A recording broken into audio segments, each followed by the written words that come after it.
Ihr müsst euch jetzt folgende Musik vorstellen. Da, da, da, da, da, da, da, da, da, da, da.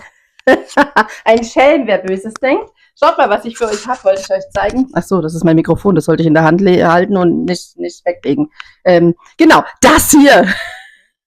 Wenn es draußen richtig heiß ist, braucht ihr den Glow Gesichtsroller. Der rollt tatsächlich. Und zwar kann man hier oben die Kappe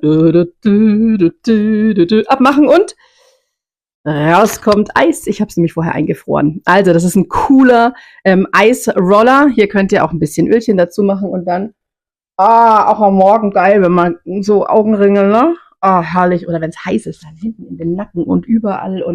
Oder man ist mal, hoppla, irgendwo dagegen gestoßen, ist das Teil einfach geil.